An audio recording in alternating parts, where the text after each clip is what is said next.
നമസ്കാരം. ഇന്നലെ ഒരു വീഡിയോ ചെയ്തിരുന്നു.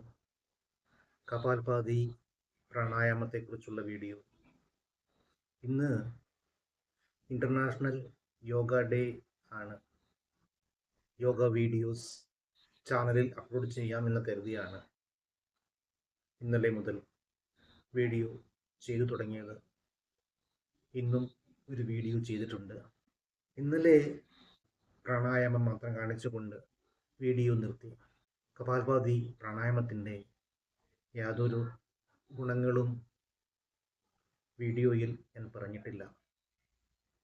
ആദ്യ വീഡിയോ തന്നെ വളരെ ലെങ്തിയാക്കേണ്ട എന്ന് തോന്നിയത് കൊണ്ടാണ് ഒന്നും പറയാതെ പ്രാണായാമം മാത്രം കാണിച്ചുകൊണ്ട് വീഡിയോ നിർത്തുവാൻ കാരണം.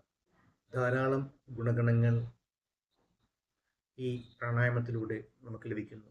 ഇന്നത്തെ കാലത്ത് പലർക്കും ഉണ്ടാകുന്ന പ്രശ്നമാണ് കുടവയർ.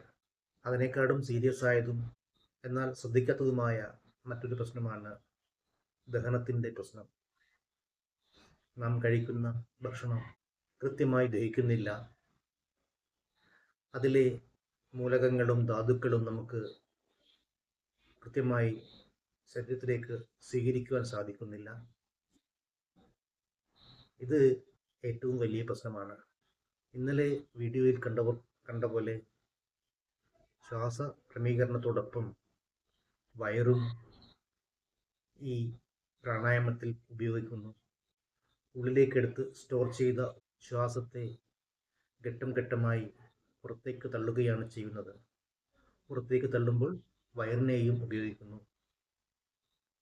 വയറ് കൃത്യമായി ചലിപ്പിക്കുമ്പോൾ മാംസപേശികൾ ദൃഢമാകുന്നു, വലിയുന്നു, അതിൻ്റെ കൃത്യമായ രൂപം കൈവരിക്കുന്നു. കുടവയറ് കുറയ്ക്കുവാൻ ലളിതമായ വഴികളിലൊന്നാണ് ഈ പ്രാണായാമം. എന്നിട്ടെന്തേ വക്കീലിൻ്റെ വയർ കുറഞ്ഞില്ല എന്ന ചോദ്യം പലർക്കും ഉണ്ടാവാം. കൃത്യമായി ചെയ്യാത്തത് കൊണ്ട് തന്നെ എന്നാണ് എൻ്റെ ഉത്തരം.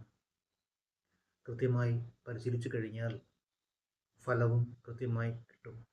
വയറിൻ്റെ പേശികൾ ദൃഢമാകുന്നതോടൊപ്പം ആന്തരികമായ ഇന്ദ്രിയങ്ങളും കരുത്ത് പ്രാപിക്കുന്നു.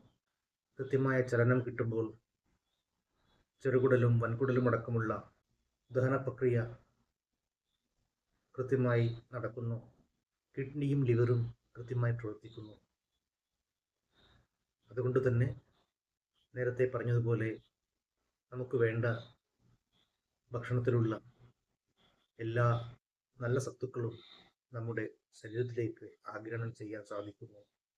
ഭക്ഷണത്തിലൂടെ, വെള്ളത്തിലൂടെ ഉള്ളിലെത്തുന്ന മാലിന്യത്തെ കൃത്യമായി പുറന്തള്ളാൻ സാധിക്കുന്നു. അതേപോലെ ഇമ്പോർട്ടൻ്റ് ആയിട്ടുള്ള മറ്റൊരു ഗുണമാണ് ശ്വാസകോശത്തിൻ്റെ കൃത്യമായ പ്രവർത്തനം.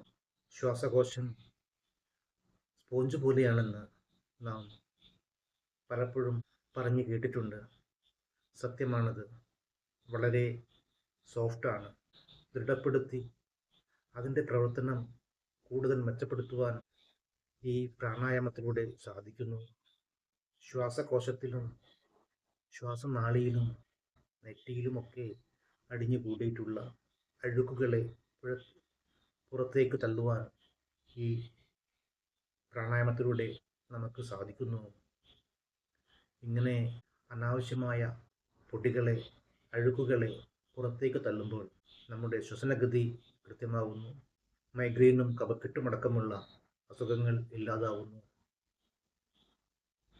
ഇങ്ങനെ ഈ പ്രാണായാമത്തിലൂടെ നമുക്ക് കിട്ടുന്നത് ഡബിൾ ബെനിഫിറ്റാണ്. ഇനിയും ധാരാളം ഗുണങ്ങൾ പറയുവാനുണ്ട്. അങ്ങനെ പറയുമ്പോൾ വീഡിയോ വീണ്ടും വലുതാവും. ബോറടിപ്പിക്കുന്നില്ല.